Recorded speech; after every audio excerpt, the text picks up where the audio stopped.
Bom, boa tarde então. Estamos iniciando um conteúdo novo, procedimentos contábeis patrimoniais, aonde nós temos uma legislação básica, que é a Lei 4.320/64. Lá tem o título 9, que trata da contabilidade. É a lei que institui normas de direito financeiro. E temos a Lei 6404/1976, que no capítulo 15 trata de demonstrações financeiras. Essa Lei 6404 é a Lei das Sociedades por Ações. Porque a contabilidade pública, a partir do processo de convergência que aconteceu em 2008, 2010 e ainda está em curso, a estrutura contábil é a mesma do setor privado. Também, a partir de 2008, passou a ter as normas brasileiras de contabilidade aplicadas ao setor público, editado pelo Conselho Federal de Contabilidade. Algumas dessas normas, inclusive, já foram revogadas e já foram editadas outras, porque o processo de convergência de contabilidade do setor público está em curso. Em 2016, saiu a estrutura conceitual da contabilidade aplicada ao setor público. A partir dessas normas e da legislação, é elaborado o Manual de Contabilidade aplicado ao setor público pela Secretaria do Tesouro Nacional. Então, a STN faz a leitura dessa legislação, das normas contábeis editadas pelo Conselho Federal de Contabilidade e elabora o Manual de Contabilidade aplicado ao setor público. Então, iniciando a contabilidade propriamente dita, primeiro a ser observado qual é o objeto da contabilidade. O objeto da contabilidade é o patrimônio, é o mesmo que fosse a contabilidade geral. E no setor público ela tem a destinação social. A partir do objeto da contabilidade, então vamos ver os elementos das demonstrações contábeis. Quais são os elementos das demonstrações contábeis? Ativo, passivo, variações patrimoniais aumentativas, variações patrimoniais diminutivas. Vamos iniciar aqui então pelo ativo. Então o ativo, segundo a estrutura conceitual e o próprio manual de contabilidade, é um recurso controlado no presente pela entidade como resultado de eventos passados. Então, para se ter um ativo, independe de se ter a propriedade. Basta ter o controle, os riscos e os benefícios, é um ativo. Deve ter registro no ativo.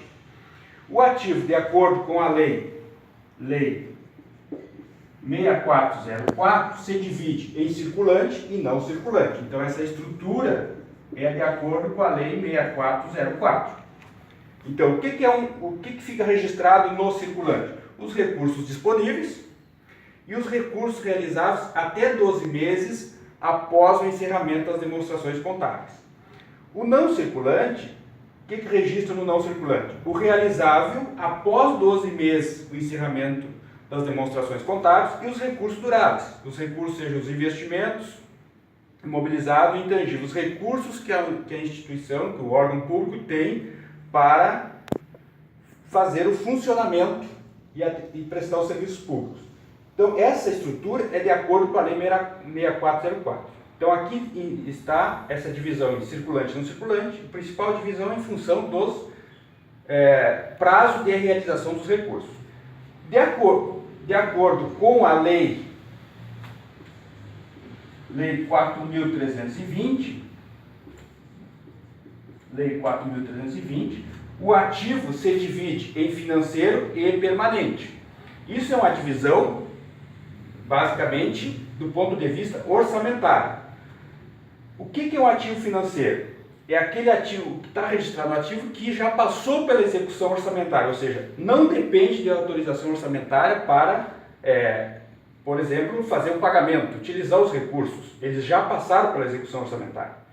E o ativo permanente, ele depende de autorização legislativa, ou seja, para que seja realizado ou que esteja disponibilidade de recursos, precisa de ser aprovado uma alteração orçamentária, uma proposta orçamentária ou a própria lei orçamentária.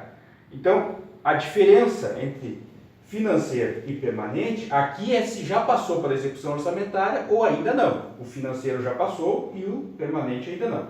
Por que tem essas divisões? Lá no passivo também vai ter o passivo financeiro e o passivo permanente. Porque um dos objetivos de separar em financeiro e permanente é que no balanço patrimonial se apura o chamado superávit financeiro.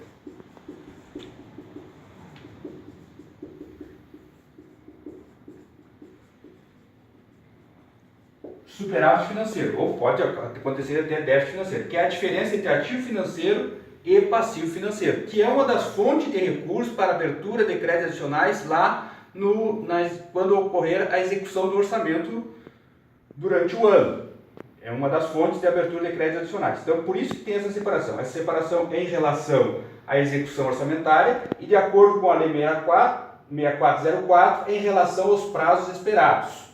Então essa é a estrutura do ativo que vai se comportar lá nas demonstrações contábeis. Então, os elementos das demonstrações vão levar com que se consiga fazer todas as demonstrações contábeis, ou seja, demonstrações contábeis que sejam patrimoniais. Tá? Lá nos procedimentos contábeis orçamentários também vai gerar demonstrações contábeis. Mas aqui estamos falando da parte patrimonial.